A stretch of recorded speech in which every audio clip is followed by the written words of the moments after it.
Good early evening. We typically, to start our meetings, we like to take a moment to pray and silently reflect on the things that are going on. I know that since we met last week, we have our children back in our buildings, and we're happy about that. I said it for the last few meetings that when they're not here, we always worry about them. So I think we finally have them back under our wings, and I know that you're proud of that, and so am I. So if you'll bow with us for a moment of prayer and silent reflection, I would appreciate that.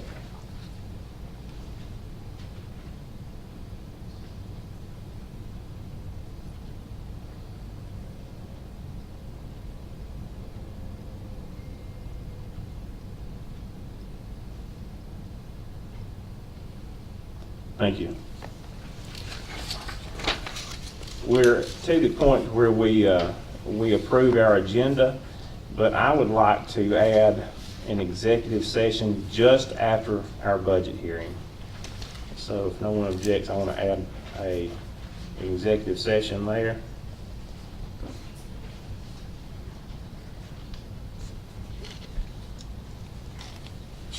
And with that, I would like to, would consider a motion to approve this agenda, including the executive session, as you see it before you. I move to approve the agenda. Okay, Mr. West. I second the motion. All right, Mr. Story seconds that. Any discussion? And we will vote on this agenda. Mr. West? Yes. Mr. Story? Yes. Dr. Guest? Yes. Mr. Gant? Yes. And myself, yes. And the agenda has been approved, including the executive session. We are required each year to have 2 budget hearings before we submit to the state, and Mr. Middleton does a wonderful job in getting this information put together for us. I believe that he's going to tell you at some point in time that you may have questions about what you see today. We may have questions about what we see today, and I think there's a time that maybe that you can submit some questions to Jeff, and then he would follow up and answer those at our second budget hearing, which we will announce at the end of this meeting. So we typically do 1 meeting in the afternoon and the evening, and then we do a morning meeting for our budget hearings. And I know there's several people who are interested in that. I actually had a teacher from Pisgah that called me and asked me some budget questions, and I told her we were having this meeting today, and I encouraged her to be here, but I don't see Miss Mitchell, so maybe she'll make it or watch this recording. So with that being said, Mr. Middleton, you have the floor for our first budget hearing, please. Appreciate y'all being here, and everyone that's here to, I'm sure it's not just about the budget, there's a lot of issues here. If anybody is interested in actually having a paper copy of the budget, they're here. We're asking people to share if at all possible. To cut down on the use of paper, but we will be putting, once this is approved, we will be, once y'all approve this, we'll be putting it on our website. So, and there's some slight differences in what I'm going to be showing you up here and the paper copy that you have, but they're very few and very minor. But as Chairman said, we are required to have 2 meetings. This is the first one.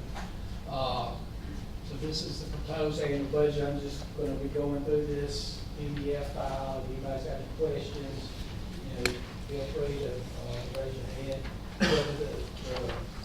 Like Mr. Chad mentioned, that on the last page of these paper copies is a form where you can ask your questions, have your comments. It's not just questions, but it's comments. It's input. Because we're supposed to, take input from all people, citizens, as well as employees. And we want to hear what you have to say and what you are thinking. This budget is, I'm going to have to do a little bit of flipping. And sometimes I forget which it needs to be counterclockwise or clockwise. I guess right there. Okay. But this document, it says, is presented as an aid in communication of financial information to the general public, and solicit input into budgeting process of public education in the Jackson County school system. So this is, we're trying to communicate what's going on, and it gets a little complicated, and I get excited over it when I roll in their eyes, like, when the Lord, he just needs to get through. But I think hopefully I can bring up some things that you've never thought about or that you've not quite understood about education finance, and we can pass that on to you today for your knowledge. We have to put our mission statement. There's a lot of required things that we have to put in, including the mission statement, helping all students to achieve and succeed. So things look nice, very succinct mission statement. I have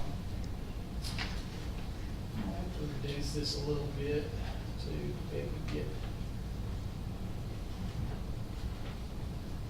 Okay, the general information, it has projected enrollment, 5144, which is about 100 down, and we've been going down approximately 100 students per year for the past few years, and you know, it's not a great decline, and we decline at different times, but we would love for positive things to start happening, and we hear about happening, and we hope will soon be happening. That's going to make this turn around in the very near future. The average teaching experience is approximately 12 years. Percent of teachers with advanced degrees is 60% approximately, which I think is very good. The first thing that we list in here of the next area would be the salary schedule starting on page 4 of your document, and it goes on to the next several pages. We, you know, pretty much the main difference in this from last year is that all the numbers are going to be 2.5% different. And we are so thankful for that. But there's a lot of numbers there, so any schedules that affect you, any of our employees, y'all go and check the math on that. You know, we're not going to be using this until after October 1st. So we're going to be checking it and rechecking it, and so make sure that every one of those numbers are exactly what they need to be. One difference that you'll notice is in this little caveat that just has to do with some legal matters that were settled in prior years that relate to support people. It's put on every support schedule. So if you've got any questions about that, it's to do with experience.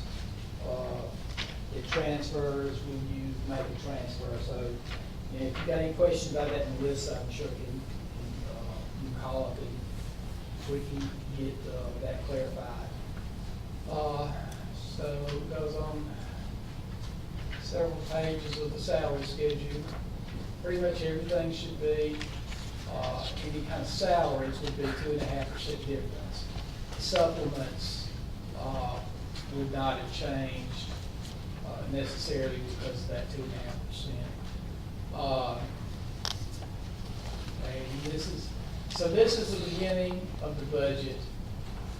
This is the way it's broken out to what it, you know, the state requirements for what it should be included, including these P1 and P2 schedules that I'll show you later on. There's a glossary of terms. You guys have any questions? Okay, so this brings us to our first slide. And I think this is really the most important slide that we have. This shows you a history of what's been going on in our general fund. And that is what the main legal requirement that we have is to maintain 1 month operating expenses in our general fund. And you'll see that for 18, it's approximately $3.5 million we have to maintain. And it's going to slightly vary from year to year, but it's going to be in that range, about $3.5 million. So if anybody ever asks, what's our 1 month reserve requirement? It's $3.5 million. You say, be pretty confident that it's going to be pretty close to that. We actually went below the 1 month operating, and at 9/30/16 had to go through all these meetings. First thing that Mr. Dukes had to do as a superintendent is go down to Montgomery and face the music about why we are below 1 month operating. So we got blessed out and everything, and so we got determined that wasn't gonna, we're gonna stay there. So we've been able to scratch and claw and get about approximately $1 million back over the past 2 years in our operating reserves. So until you see that, a budget doesn't mean a whole lot. Till you see the direction things will go. And we're trying to, that might sound like a lot of money, but we can wipe that out. When proration hits, all that can be wiped out. It's a significant number, but it's a fragile number. And it's a number that we've got to be very vigilant and protecting and trying to make it continue to grow. So we're showing good progress. I'm projecting that we're going to be at the close to the $5 million mark in the general fund at the end of this year. Okay, so this is now what the state did to us this past year. So I need to go clockwise. I don't know if you can read that. Let me increase that a little bit bigger.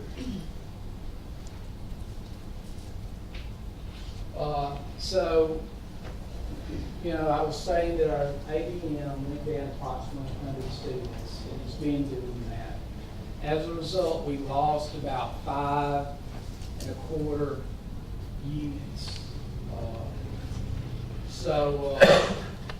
But it could be a lot.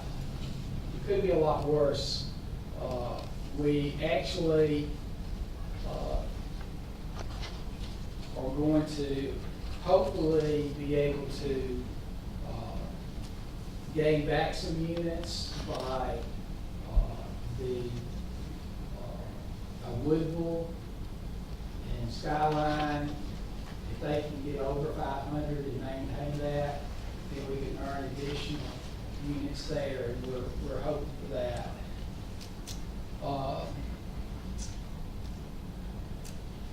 The monies actually, and it shows a comparison of the monies. The 19 column is on the left, the 18 column is on the right, and then the change column is on the far right. Okay, you'll notice that the money actually has gone up a little bit, even though the people that are being paid for are down. And why is that? Why is that been down?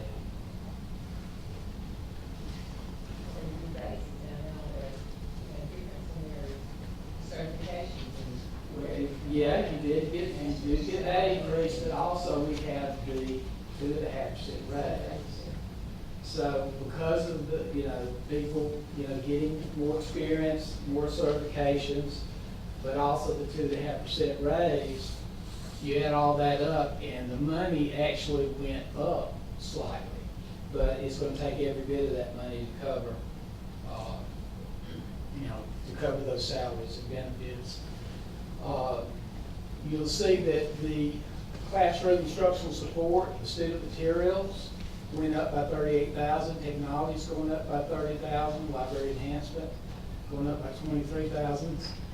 Textbook is going up by 75,000, so the state legislature is doing better in supporting our classrooms. And that's one of the first things that goes whenever we get into budget tightness. So that's a sign that there is more money coming into the state coffers, which is good, very good.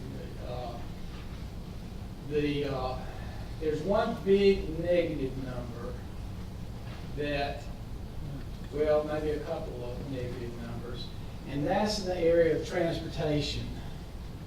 Our fleet renewal is going down $293,000. And the reason for that is because the way the buses have been done over the years, there have been big, huge purchases made. And there was a huge purchase made in '09. And all of those '09 buses are going off fleet renewal. And you don't go out, run out and buy a car because somebody's going to pay you 80% of the car. You're going to have enough or 80% of the payment because you got to come up with 20%. So we're just continuing to run those vehicles, and the reduction in debt service that we have, we don't have any, we paid off the buses. We don't have any debt on those. We made sure that when those came off, that we had paid off all of our buses. We made extra payments to make sure those were not, hadn't been made when the renewal went down like that. So we're going to be able to buy with cash about 7 buses this year. We'll buy hopefully 7 more next year, and the fleet renewal is going to start going up again. So we'll slowly start recouping that, but we're going to try to pay cash for the buses rather than put them on a bus loan and have it more spaced out evenly, rather than having these big, huge bus purchases that throw off our fleet renewal. So it should be more even, in the future as we rebuy our buses 7 at a time. It's going to take spending some capital money, but it shouldn't require much. It's going to be lower every year as we get more new buses in the fleet. So I think that's going in the right direction, even though it kind of looks bad there. So I want to explain that. Okay, this is our schedule of our units. It just shows you specifically what buses, what schools gained and lost. You see here these, you see under counselors, assistant principals, librarians, a lot of .5s. When you get a school up above 500, those .5s turn into 1s. And that turns into units, even though you don't have to hire anybody extra. So that's, hopefully that's going to start happening, will be happening in Skyline and Woodville. Any questions or any thoughts at this point? We're probably about halfway through. We're making, don't leave me yet. We're almost there. So, okay. And this is the little reprieve that we've got this year that we won't have in future years. It's very important that we take advantage of this year and do as much as we can. And this has to do with the Paint Rock Valley, where those units have been earned, but they're going to be passed on to other schools to give them, in particular Woodville and Skyline, to give them a little boost, and then maybe the earned units they get next year will cover this. But we're really, that's really going to be a nice, if we had not had those units at Woodville Skyline, and also we even got one there at Flat Rock, you know, little pieces here and there, going to be very beneficial. So we really are hoping that maybe some good things might happen out in the industry, and we can gain students and be able to not have to reduce our workforce. Okay, this is the actual budget. And it really doesn't mean tremendous amount of, I don't know if I can actually just put a number. Yeah. We do, you know, I've shown you in the last 2 years that we actually gained approximately $80 in the general fund. Each of those years, we show that this negative balance in the general fund, 171,000, is what we're budgeting. So that's kind of the worst case scenario. We have to put things in the budget legally required to, such as we have to put in a budget that we have to pass through benefits to the child nutrition program. But what it saved us, Jennifer Dutton has really helped the system by really being efficient with the lunchrooms as much as possible, by actually having positive operations in the lunchroom. And by doing that, it allows us not to have to pass through that entire amount. We would have to pass through 600,000 a year, and we've actually only been passing through maybe 400,000. So she saves us, and that helps us. So that addition to our fund balance is part of them doing well and causing us not to have that expenditure. So Jennifer has made a big difference. The other big difference in us losing students but still gaining fund balance has to do with the hard work of Mr. Dukes, Chris Davis, Mark Guthrie, all the supervisors working hard, figuring out exactly what units should be in school, what units are earned, and also all of our principals have to deal with this. So when we say you've got to lose one unit, they have to face the music, have to go meet with a young teacher that doesn't get removed. It's a heartbreaking situation. Those situations have to be done for us to, if you take on local units, it's just,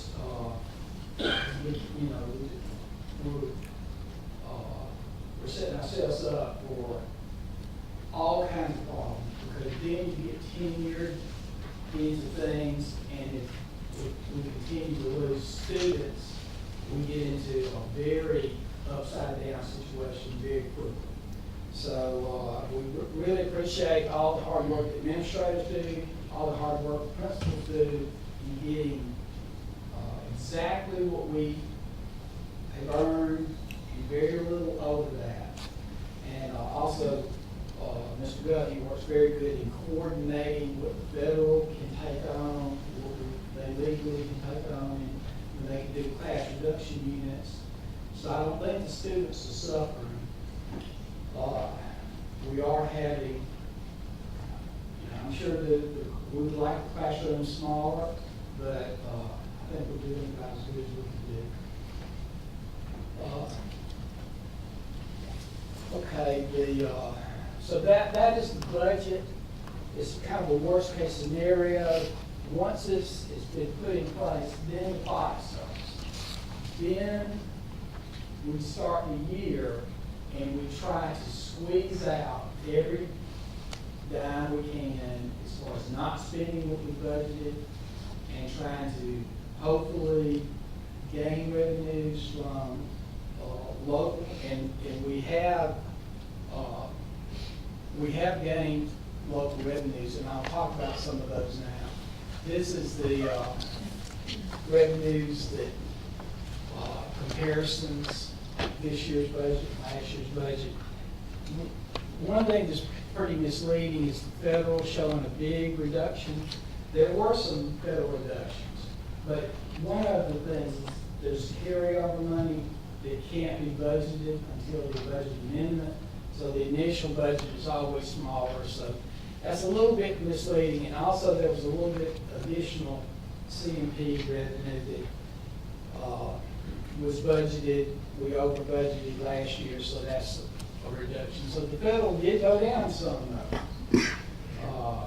And as economies do better at the state level, federal people know that, and they back off.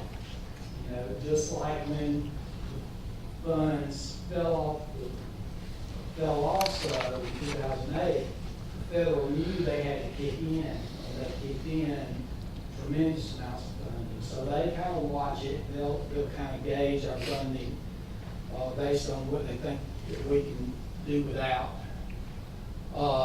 Local revenue, you'll see that there's no change because we don't, even though we've been getting change in the local budget. Sales tax, property taxes, all have been doing well, but we don't make that assumption. We wait and actually just let that happen. Hopefully it will happen. But we're not going to take that for granted. So we don't budget those additional dollars. And that's part of why there's such a difference in the bottom line of what we budget and what actually happens.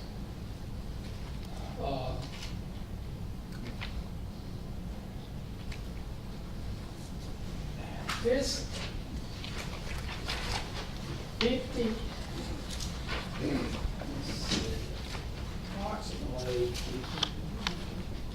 I'm really getting close now to being done. But 56% approximately of our budget is the 1 cent sales tax and then the TVA. That is our lifeblood. The property taxes is actually, it looks like we're taking in the 10 mil, 23% of our local budget. That's actually nothing. We don't have any local money for property taxes. And I'll show you why in a minute. But we do keep every cent of the sales tax money and the TVA, which has been going down. But I'd love, I'm hoping that's going to level off the reductions in that, but we'll know, we don't know from year to year. But this is the reason, and I guess this will be our one little teaching thing, or maybe to help you understand a little bit about funding. And that'll pretty much be done. Well, that didn't do it. I just kind of keep going around the horn now. Okay. If you look at the state funds, or the foundation program, it shows the funding, and then it shows all the aspects of what they fund with the foundation program. Salaries, fringe benefits, other current expense, all those classroom supplies, and the total foundation program is, for this coming year is $32,263,049. But then you look at the foundation program ETF is $29,016,000. That's actually what they send us. It's the $29,016,000. They don't send us the $32 million. And what it is they look at our property taxes, and they say, what do you get in property taxes? They've got it figured out what was reported the previous year. It was reported the previous year that we got $3,246,190 in local 10 mil property taxes. They reduced that foundation program by that amount. So they give us the net, and that's the reason, if we got zero property taxes, they'd give us the whole 32 million. They'd be required to. But when we get property taxes, if we got $32 million in local 10 mil taxes, somehow Google built skyscrapers and we somehow got 32 million, the state would send us zero. The state would not send us a dime because they're under no obligation. If we've been covered, you reduce it by the 10 mils. So anyway, that's why 10 mils really does not help you either way. Now, if we had 11 mils, we would have 1 mil to actually use. So anyway, so that's the one thing maybe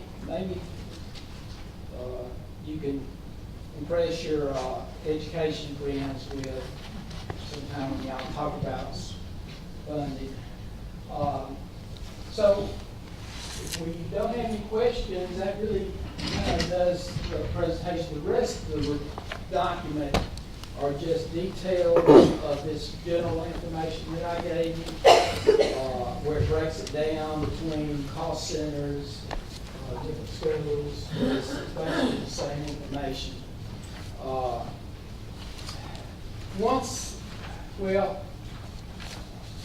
I guess there's one little bit of information.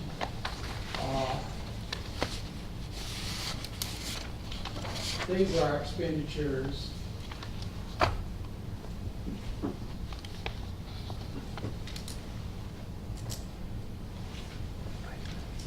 The object code. And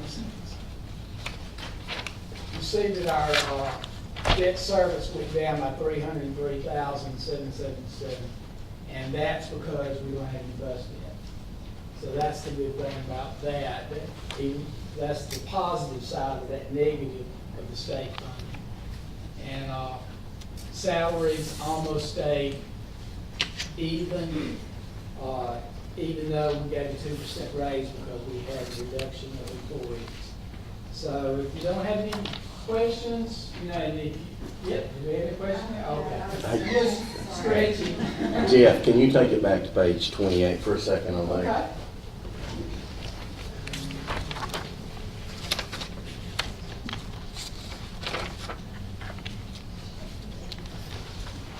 Can I speak to him?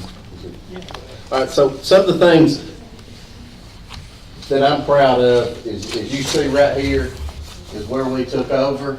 Actually, January after that September, and as you can see, there is an increase. And I know Mr. Middleton thanked a lot of people, but Jonita, the ladies in the office, all the ladies in the office played a big role in this. And on top of that increase right there, now, one thing that I get asked for by everybody is a raise. Everybody in Jackson County School System has came to me. Not everybody, but somebody from the central offices wanted one. A bus driver, a nurse, a secretary, a custodian, a teacher, principal. Everybody's wanting these raises. Why can't you just say, hey, I'm going to give you a raise? You're going to have to give the whole group. So I've been asked that quite a bit, and they all get the same answer. But luckily, the state, October 1, we are getting a 2.5% raise. Everybody's getting a 2.5% raise. With this, with our numbers increasing and going up, we've added, thanks to Chuck Phillips and thanks to Mark Guthrie, we've added 2 SROs when we didn't have any. Thanks to Rhonda Wheeler, we've added a social worker when we didn't have one. Thanks to John Kirby and his people, we've added 5 new maintenance trucks, and it's been 18 years since we got new maintenance trucks. We were able to give each school $10,000 for capital improvements. Thanks to Beth Manning, And it hadn't cost us anything, but we've added art at the tech school. And for our upcoming year, we're planning on getting AC HVAC units in Stevenson Middle School Gym, Flat Rock Gym, Hollywood Gym, Section High School Gym, Dutton Gym, and the Rod Story Gymnasium in Bridgeport Middle School this year. So as our numbers are going up, we're getting things done. And I thank you, Mr. Middleton, for that.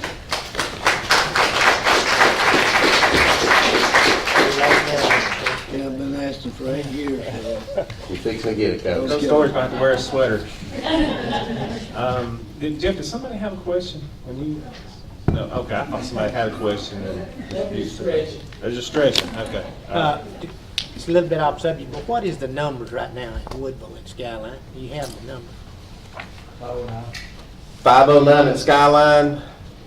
Any idea? Woodville was about 506 the other day. I mean, they were within 5 students of each other, with Skyline being just a couple ahead.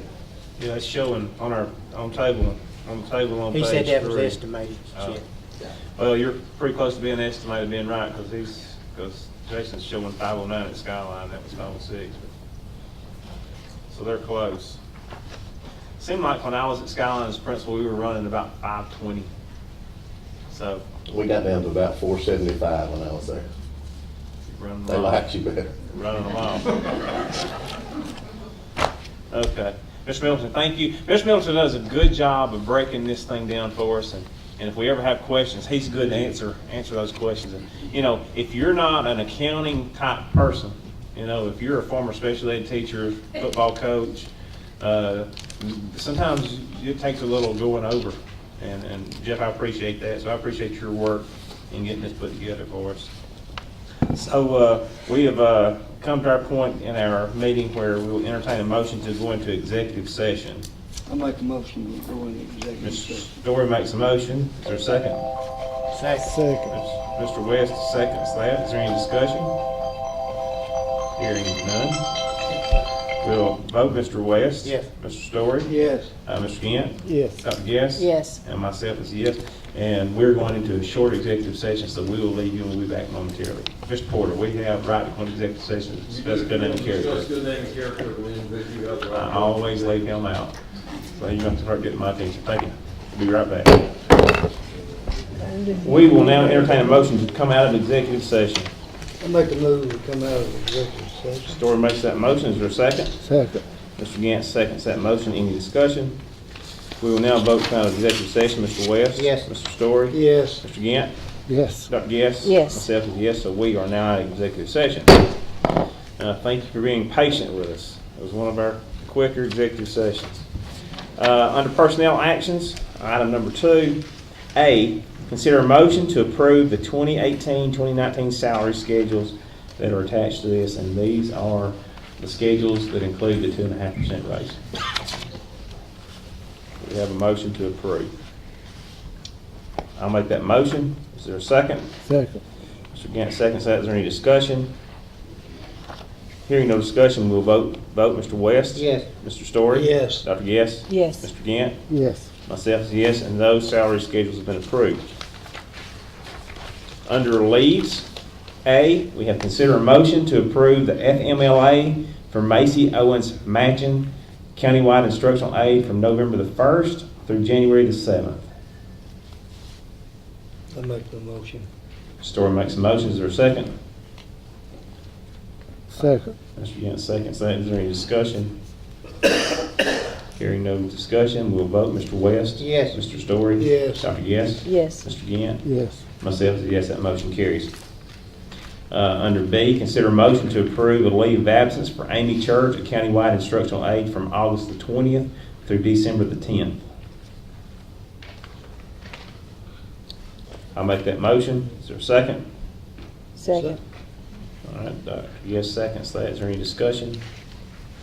And we'll vote. Mr. West? Yes. Mr. Story? Yes. Dr. Guess? Yes. Mr. Gant? Yes. Myself is a yes, that motion carries.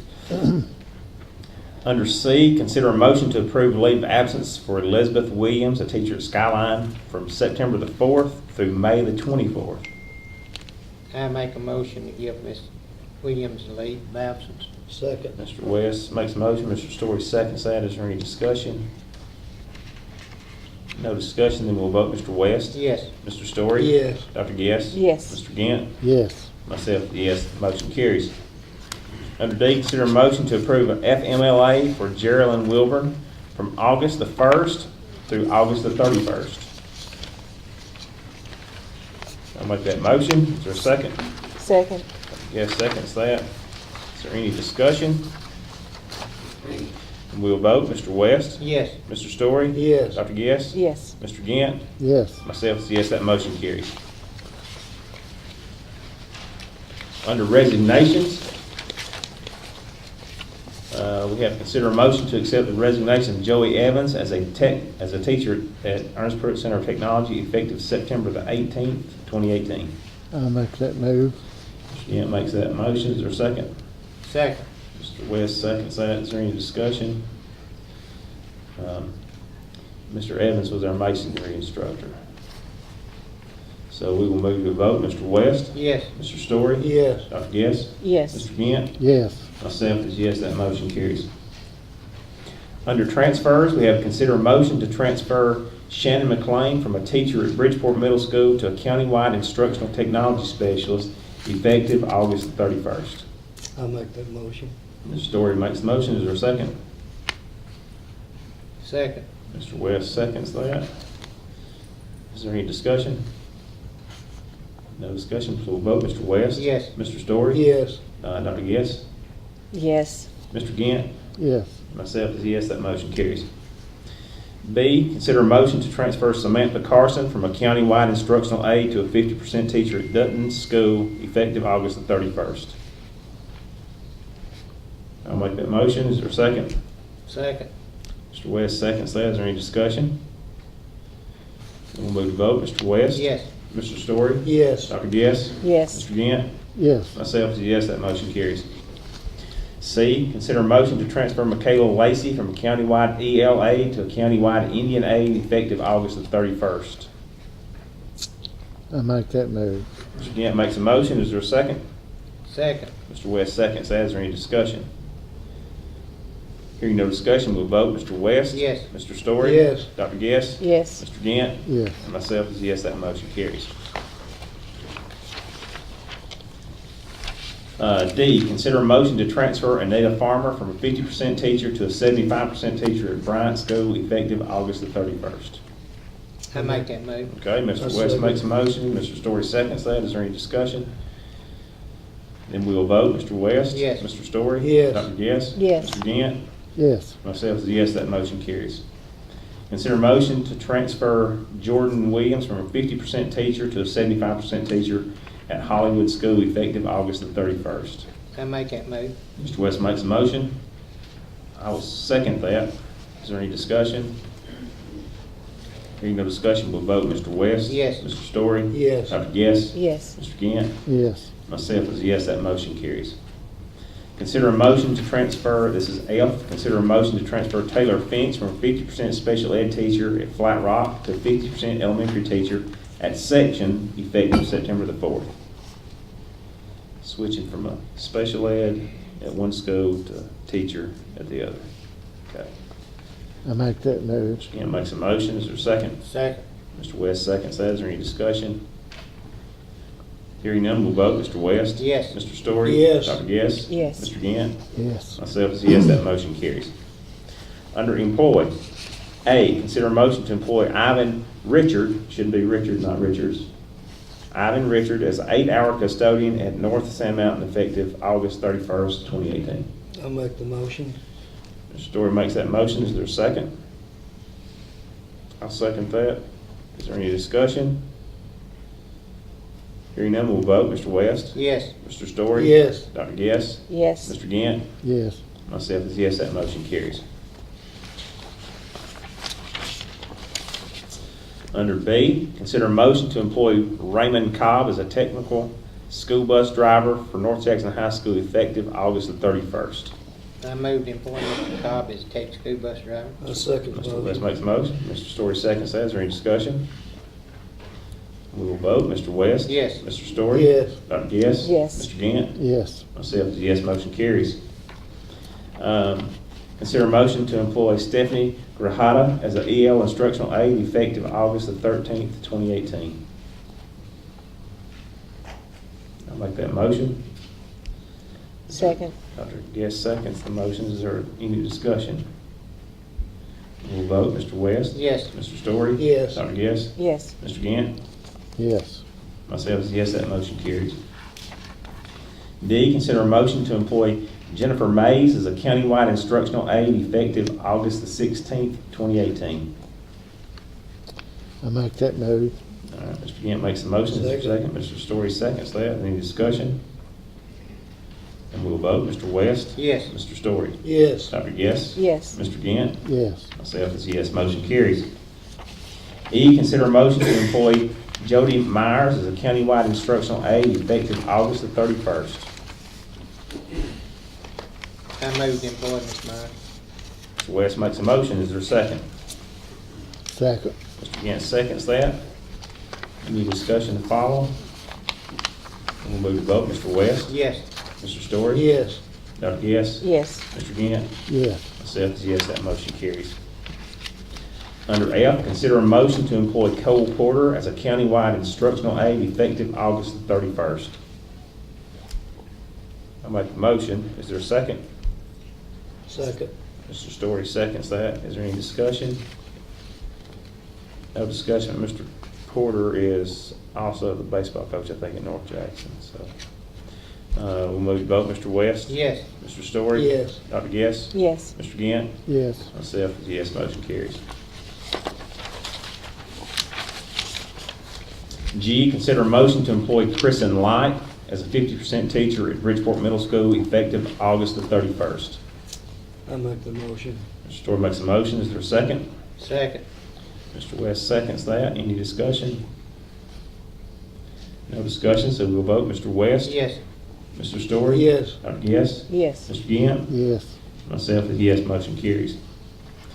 Consider a motion to employ Medell Rosario Brown as an ELL aide effective August 31st, and this is pending the passing of the work keys assessment and background clearance. I'll make the motion. Second. Mr. Gant seconds that. Is there any discussion? Hearing none, then we will move to vote. Mr. West? Yes. Mr. Story? Yes. Dr. Guest? Yes. Mr. Gant? Yes. And myself is yes, the motion carries. Consider a motion to employ Rachel Stewart as a countywide speech and language pathologist effective March 31st. This is also pending the background clearance. I make the move that we employ Rachel. All right, Mr. Story makes a motion. Is there a second? Second. Mr. Gant seconds that. Is there any discussion?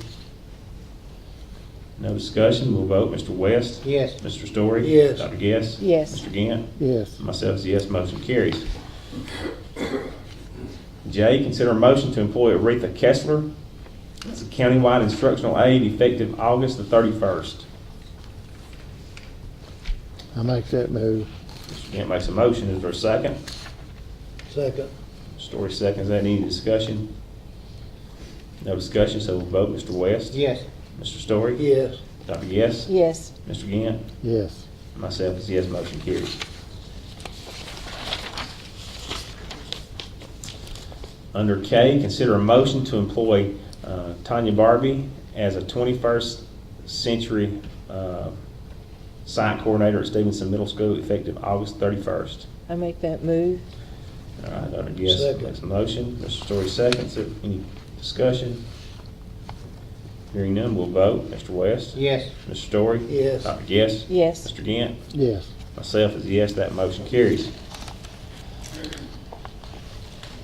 Under coaching, A, consider a motion to accept the resignation of Bradley Wilson as an assistant football coach at Pisgah High School, effective August 13th. I make that move. Mr. Gant makes a motion. Second. Mr. Story seconds it. Any discussion? And we'll vote. Mr. West? Yes. Mr. Story? Yes. Dr. Guest? Yes. Mr. Gant? Yes. Myself is yes, motion carries. B, consider a motion to approve Ivan Richard as a volunteer faculty coach at Northside Mountain effective August 31st. I make the motion. Mr. Story makes the motion. Is there a second? I'll second that. Is there any discussion? We will vote. Mr. West? Yes. Mr. Story? Yes. Dr. Guess? Yes. Mr. Gant? Yes. And myself is yes, that motion carries. C, consider a motion to approve the following North Jackson coaching supplements. We're going to take these all together if that's, unless anybody has any objection. We're going to take these as one. Zach Barringer, JV Boys Basketball, 3,000. Michael Bass is a ninth grade Boys Basketball, 1,200. Desiree Clark, Assistant Track Coach, $750. Do we have a motion to approve those three supplements? Is that, JV boys, that pay $3,000? Is that for every school? Yes, it was like, and Roger, you may can help me better with this. It was like $1,500 if they coach varsity, but we bumped it up to $3,000. Has it? Okay. But it wasn't able for the head coach to get it until about last year, but then we bumped it up to $3,000 for everybody. Start making those the same. So the head coach here will get varsity supplement, Yeah. JV boys supplement, Yes. and that is- junior, okay, but it won't get junior high? No, this is, No. this is just, okay, I think you're on the wrong one. This is one C, so this is gonna be Zach Barringer at 3,000, Michael Bass at 1,200, I see that. and Desiree at 750. So if, let me clear this up, I think. If you coach varsity boys, you get a full varsity boys supplement. You coach JV boys, you get the full JV boys supplement. Where it used to be, it was a portion of that. Correct. So now we get, if you coach it, you get it. Okay. So that's what that is. I don't think we got a motion. I'll make a motion to approve those. Is there a second? Second. Mr. Gant, second. Any further discussion? And we will vote. Mr. West? Yes. Mr. Story? Yes. Dr. Guess? Yes. Mr. Gant? Yes. Myself, yes, that motion carries. Consider a motion to approve the following Skyline coaching supplements. And again, if there's no objection, we'll take all 8 of these at one time. Ronda St. Cross Country, 2,200. TJ Perry, head boys basketball, 7,500. Ronnie McCarver, head girls basketball, 6,000. TJ Perry, JV boys basketball, 3. JV girls basketball, 3,000. 7th, 8th grade boys, 2,200. 7th, 8th grade girls, 2,200. And 9th grade, 1,200. There is, we have a motion to approve. I'll make a motion to approve Skyline's coaching Story supplement. makes a motion to approve. Is there a second? Second. Mr. Gant, second. Any discussion? We'll point out that boys and girls basketball do pay the same in Jackson County. Even though there's a discrepancy here, that is by school choice or by coach choice, and it's not a pay scale thing. It's bottom line, we pay the same. So I'll make sure that's clear. Mr. West? Yes. Mr. Story? Yes. Dr. Guess? Yes. Mr. Gant? Yes. And myself is yes, that motion carries. We have a PowerPoint presentation. Mr. Dukes is going to do that, so Mr. Dukes, I'm going to turn it over to you. All right, if I can get that thing to work. Glad Brad and Derek's around here somewhere. This is good.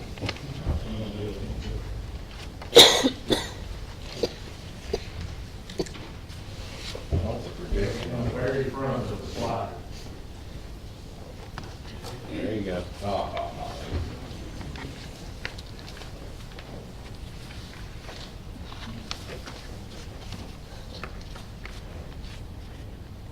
This is the presentation that I showed to the teachers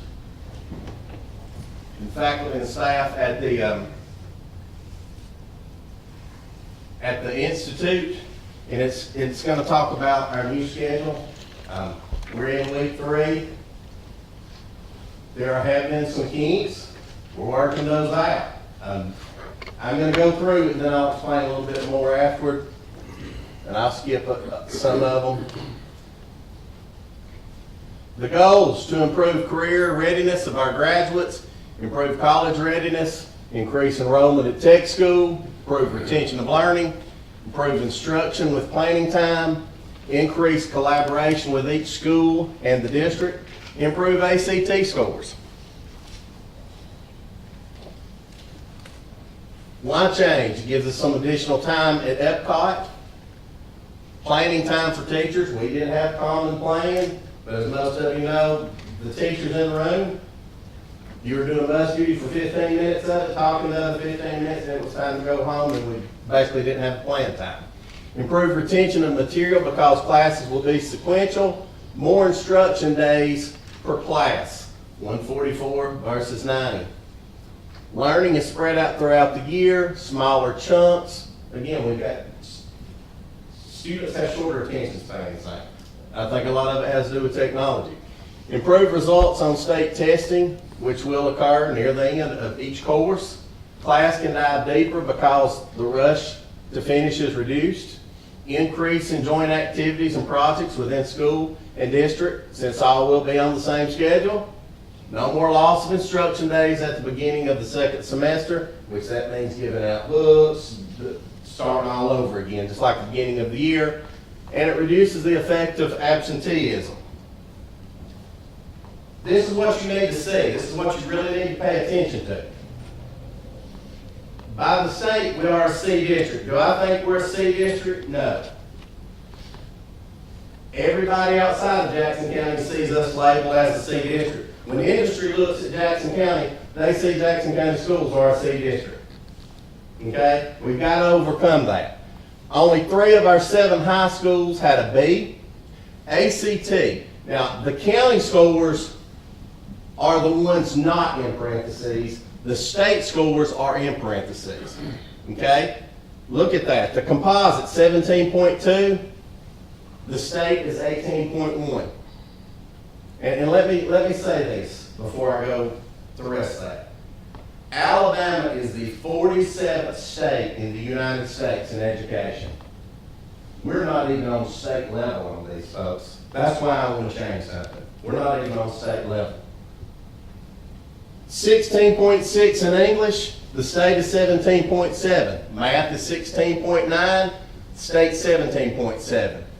Reading, science, as you can see, we are below the state level. I'm talking Mobile, Montgomery, Birmingham, the Black Belt of Alabama, Southern Alabama, we are below that.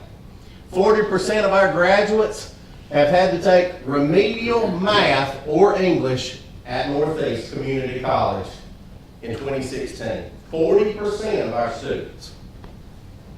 The ACT Aspire, you can see we're below the state level on all of that, and our report card, the achievement and growth. Advantage to students, again, chance to attend tech school. We're still working on some Kingsville Tech School. Mr. Wright and I talked for a second today. We're still working on some things there to hopefully make that better. More movement and shorter classes. I talked with one principal today. He talked to every senior in his school, and they love the 8-period day. Okay? They love the 8-period day. Less homework because the learning pace is slowed. Improved test scores, which leads to improved opportunities. More accurate assessments because the student will currently be in the subject being assessed. Remediation. Advantages to teacher. Easier to plan an engaging lesson. Less need to assign homework because of the pace. I talked to one teacher at one of the schools. They were having a hard time adjusting. They said, well, I'm used to doing 5 things in one day, and I don't know. I said, well, now you have till May instead of Christmas. Do 3 today and 2 tomorrow. It's about pacing at this point. Okay? Chance to align with the department and district for standards. Chance to partner with another subject for projects or team teaching. RTI will be much easier because the student will currently be in the subject. Planning time, again, I talked about that with the common plan versus this. Explain, Mr. Dukes, tell me what RTI is. RTI is response to intervention. It is when some of our students may struggle more than others, and this gives us an opportunity to work with them. There are 3 tiers to it. Parent meetings will improve because each department will be represented to give a better understanding, and data will be more useful and apply to all teachers. The advantages of the schedule periods allow you to have your classes for the year in a shorter class time frame, meeting throughout the year rather than being done at Christmas or starting at Christmas.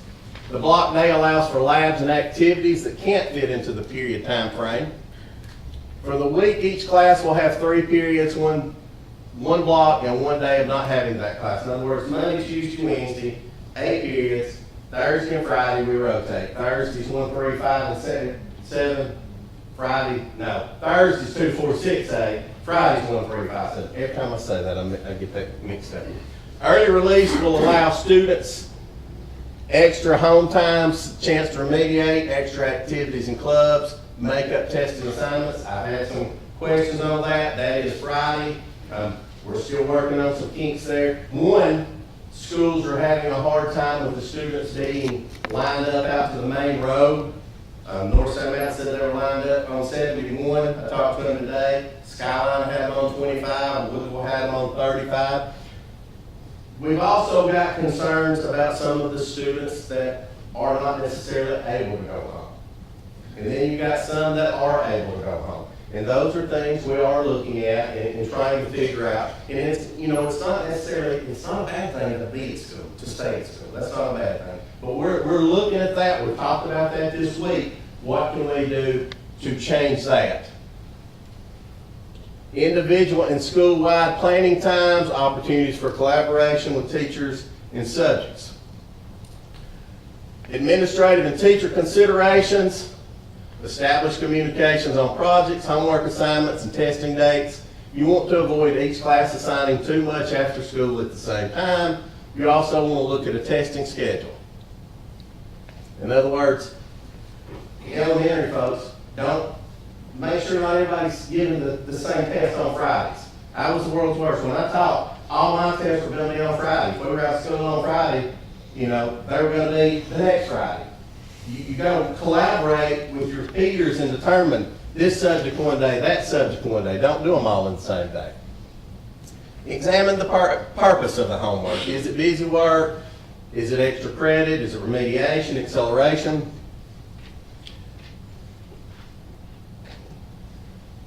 What is needed for success? This is probably the best one.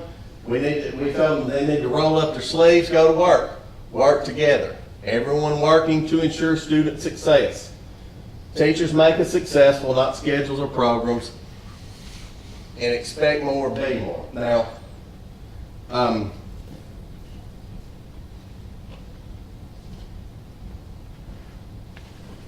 was hoping I'd let this go on. Because it's been on a while. So, again, this wasn't necessarily the popular thing to do. I talked to Dr. Guest, I talked to Chad about that, talked to Mr. West the other day. I can run this system one of 2 ways. I can run it for re-election, or I can run it to do what I feel is most important for students. I knew along the way I was upsetting a lot of folks, but it is what I go to bed at night thinking is best for students. Do they agree that it's best for students? Do y'all agree? We might not all agree. We might agree with some of it, we might not agree with any of it. I am willing to step back and punt. If this is not working, I'll start over. But at this point in time, my professional opinion, my supervisor's professional opinion, we feel this is the right step to make our system move forward.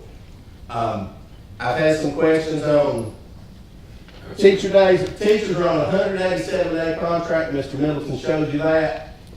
Teachers are getting 3 days off. They're working less they've ever worked as long as I've been in the system. They're working 184 days. Students usually go 180 days. Now students are going 177 days. Okay? Again, there's going to be kinks along the way. We're looking at that. I promise you, there's not a school out there that can't say that we haven't had supervisors in them every week. I mean, I haven't been in every school, but I think every supervisor we've had at least hit every school more than once so far, and we're only 3 weeks in. And again, change is hard. Change is hard. We're still trying to figure it out. And I'm sure some of y'all have some questions for me. Y'all may have, y'all may not. I've talked to 2 or 3 of you about it, but Yeah. That's where I'm at. And I'm passionate about it because I think it's what we need to do right now. Well, I did have a teacher from North Sand Mountain email me this week and concerned about the schedule and the period system.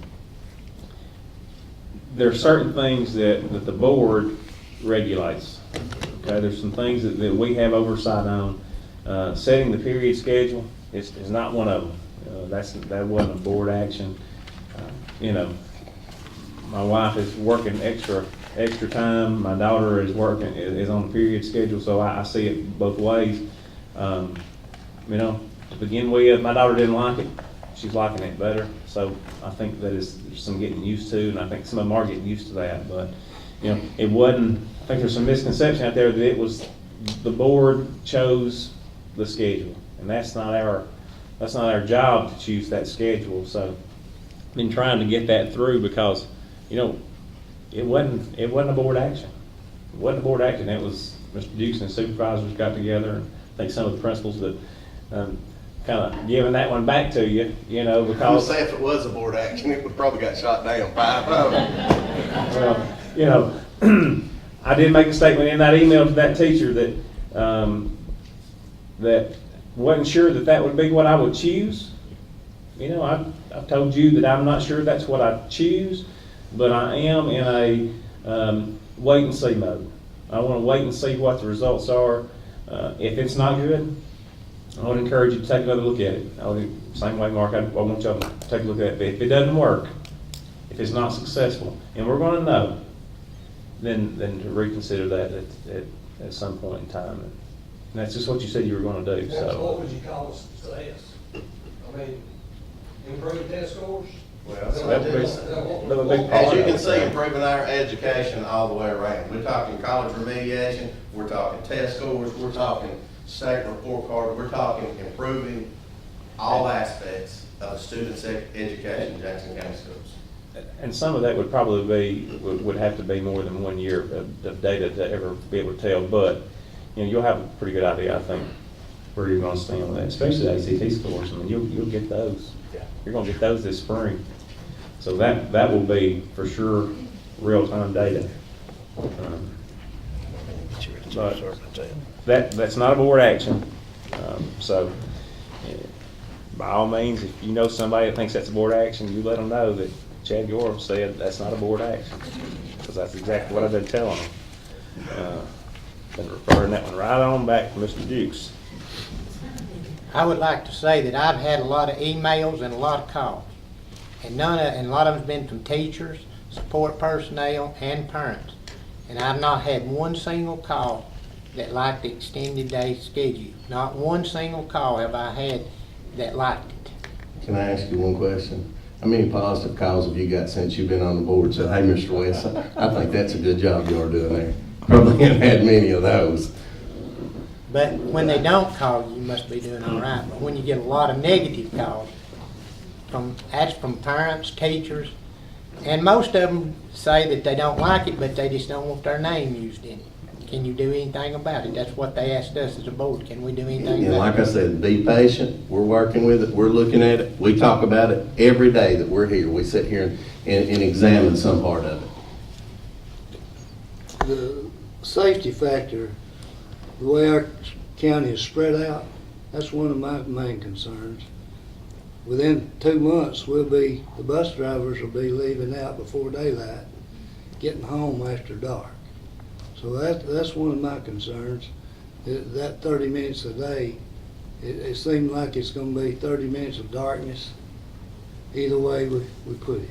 And- We've got the long runs, you know, and the biggest county in the state, from Bryant to Woodville is about 65 miles, so you got a long area there. And the bus routes are new now, but this is what we did 5 years ago. This is 5 or 6 years ago. Whenever we started Common Plan, this is the way we did it up until then. So it's new now, but it's not really a new concept overall. If anybody gets out early, it should be What's that? the bus Been students. common plan for about 20 years. Common plan for 20 years. It seemed like about that. The, especially in the November, December, January, I think the bus students ought to be the ones that get out like at 2 o'clock. Cause it's after dark when they get home. And that's just the accident waiting to happen. Before daylight and after hours, after it's dark. That's my concern. They have 8 periods a day, I don't have no problem. I've had a lot of calls and personal visits, and I'm like Mr. West. All of these have been negative toward the schedule. Not one positive have I had. I personally don't have a problem with the 8-period day. The problem is with these elementary schools that have to wait so long for the bus to get there, that if we could let the school, and our board policy says that each school can set their schedule. They don't all have to wait to 3:15 to leave or 3 o'clock to leave. Like, say for instance, just section, they could leave a few minutes early and go pick up their students at the elementary school and still get the hours in they need. And again, part of this schedule is about being equitable across the county, because I taught at Macedonia for 12 years, so I've waited on that section bus. I know exactly what you're talking about. But again, there's adjusting we're trying to take place, trying to figure out. But up until about 5 years ago, that's the way it was for my first 17 years in the business. Now, I'm not challenging you on that, but as far as our board policy goes, Chad said that we didn't set that policy. That policy is already in place. That policy's The board been there would a have while, to- a long while. Well, wouldn't the board need to change that in To order what? to go to this system? We would Well, have I to would- change I it. Each would- individual school can start their opening and But I closing. think that, Mr. Porter, I think the superintendent would supersede the local school principal on Policy, that board decision. policy, board policy, our board policy. You have to look at the language of the board policy to know whether that needed to be changed. I didn't bring it in, but it says that each individual school. It does say each Can individual start their school. opening and closing time. And that is for the bus, and it says for the bus's benefit, so that they can get to the elementary school and pick up students. It does say that, I don't know why it was exactly worded that way. And like I said, I'm not saying I am pro the current begin and end time of what we have for our school session. But, I don't know exactly why it said that, because if I'm Principal Skyline, I could say, hey, I'm gonna start at 8:15 every day, and we're gonna get out at 4 o'clock, and by board policy, I could set that because it says that I can set the beginning and end time. So I don't know how that was thought out or worded, but it seems like it's a little loose. That may be something that we definitely need to look at I too. think had to do with feeder patterns, because in the past, the feeder schools have worked together to do start times and getting out times based on how they could manage the buses together. Because we've got small schools, we've got big schools, we've got schools with long bus routes and schools with short bus routes. Each feeder pattern has a different number of bus routes. And in the distant past, the schools worked together to figure out the feeder time. Yeah. So, the feeder pattern, so that you're not sitting here waiting on a bus if you can stagger your start times and stagger your release times. I think that's what that was trying to convey. I'm not sure it conveys it well, and it's in the student handbook, I believe. Is that right, where that is? But I think that's what it's trying to convey there, in order to make the routes and the pickup and delivery as efficient as possible. And it's just not the same from one feeder pattern to the other. And our biggest problem has been in the valley. A tech school bus coming from Hollywood back to the Stevenson, North Jackson area. And then you've got North Jackson, and you got both middle schools, and you got both elementary schools. So that is the route that we have been kind of focusing on, trying to figure out how we can cut back. Mr. Paradise and I talked one day, and I'm gonna say in one day we cut 10 minutes off the overall time, and just an adjustment we made here or there. And that may be something, Mr. Dukes, to look at moving forward. I mean, take all that into consideration as you evaluate our current start and times. And again, we all want it to be better, but we don't want to change. I'm willing to take that risk, even if it is unpopular, because if I can go to bed at night doing what I think is best for the students of Jackson County, keep arguing with me, keep getting mad at me, keep calling them. But if it's what I think's right, that's what I'll continue to do. Once I see I'm wrong, I will get up here and say, hey, let's try something different. Okay? Okay.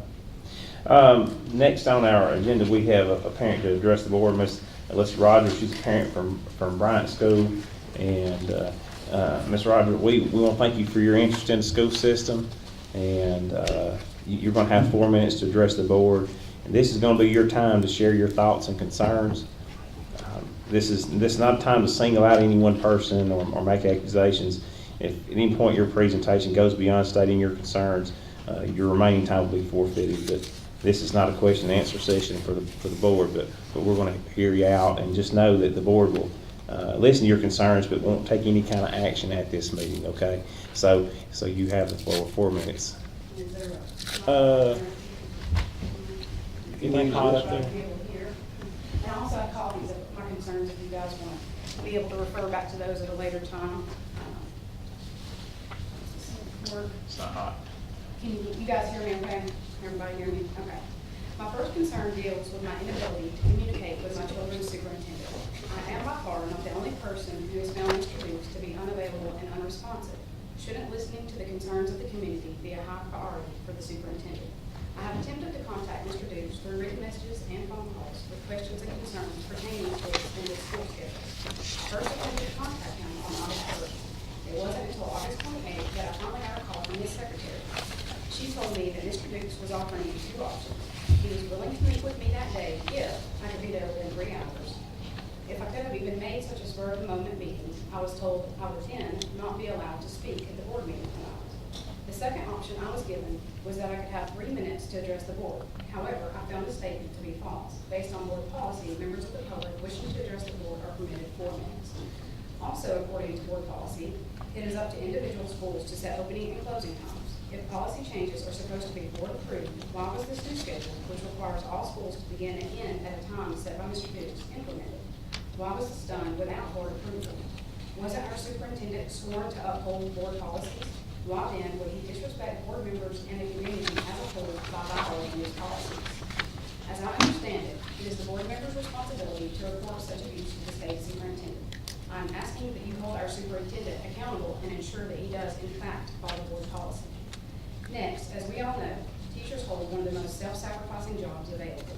Most of them were already putting in countless personal hours in order to help ensure the success of their students. Why are they now being required to work an additional 90 hours without equivalent compensation? Mr. Dukes says they're doing 3 days less, but the hours, they're still doing many more hours. How degraded they must feel. Do we not value our teachers and their hard work more than that? I'm finding that the 7-hour employees, including nurses, aides, and secretaries, are being told to leave their posts for 30 minutes every day. Do we really want schools to be without these essential persons for part of the day? Also, is this new schedule in the best interest of taxpayers?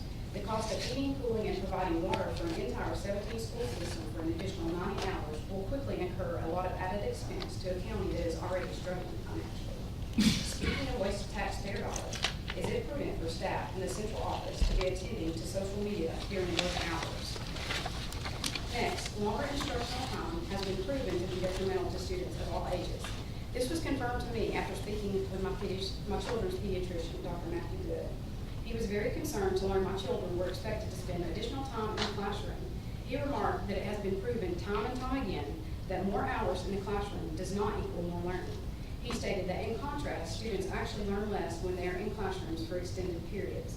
Dr. Good agreed that children need time away from the classroom in order for their minds to process the information they receive. Extending the school day most definitely will not increase learning. Another concern is that the buses are on the road and school is already in session before the central office is even open. If buses have issues or there is a problem at one of our schools, no one can even contact the central office until 8 o'clock.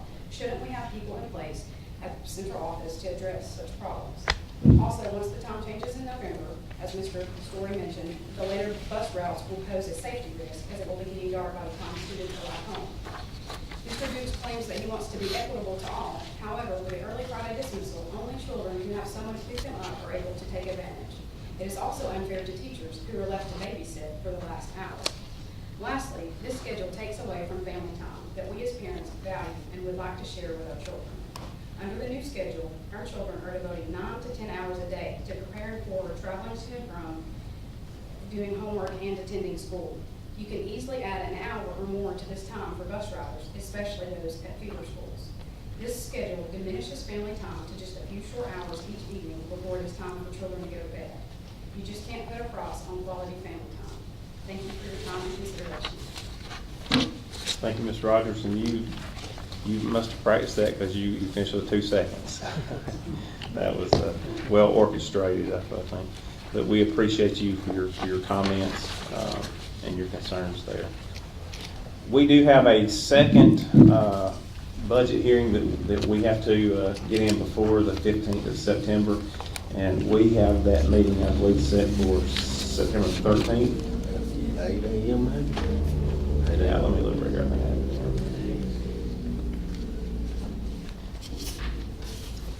September the 13th at 8 o'clock.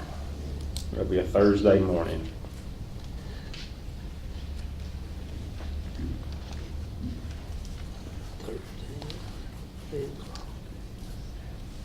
And I will say, if you've taken anything in from this budget hearing and you get home and you have a question, by all means, be sure you get that to Mr. Dukes or Mr. Middleton or Jana, anybody here. We'll pass that on because we want to get those questions answered. So if you're an employee and you have a question, by all means, ask the questions, okay? Because like I said, if you're not an accountant, sometimes this stuff doesn't make sense, and Mr. Middleton will take the time to break it down, and he does for me, and put it in common terms. So appreciate that.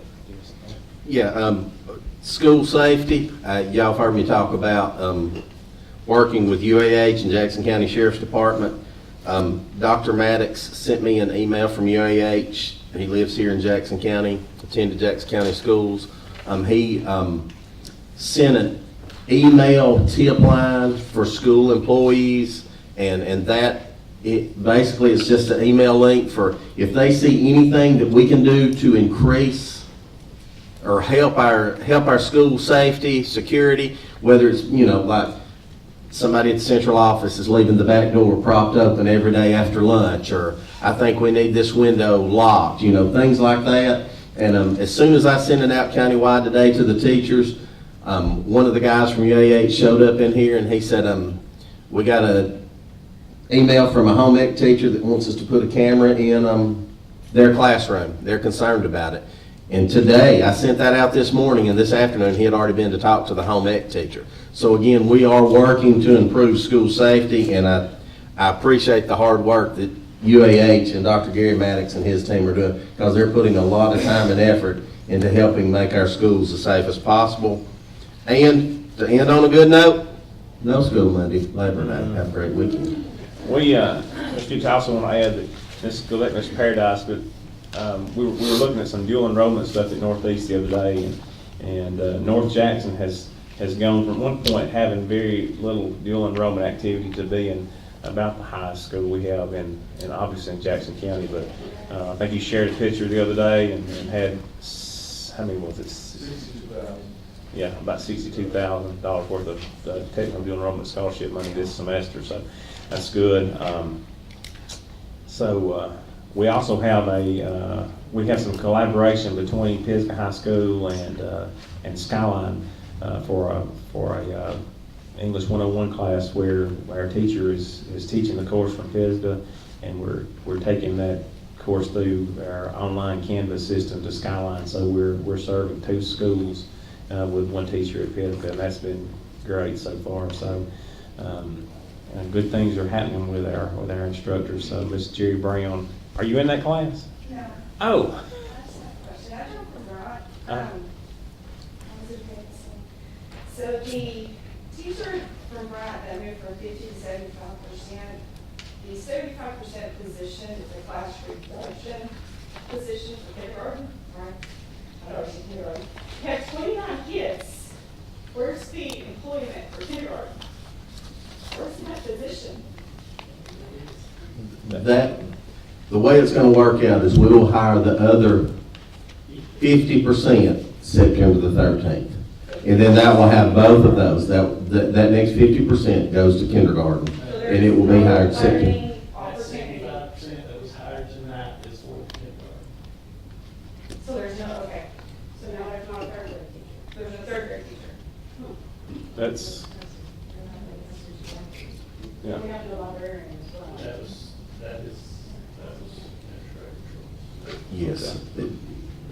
Right now, that 75% will be third grade. We will be posting tomorrow morning the kindergarten class size reduction 50%, and it will be hired at the September 13th So meeting. there's no learning opportunity. Oh, there is learning. Miss Godsby's doing a great job. I visited her classroom. After that 50%, that teacher paid half day, she can leave. My That- daughter yeah, has no yeah, that- learning opportunity that Well, no, it won't be no learning opportunities. They'll just go back to the other teacher. That teacher, 29 kids.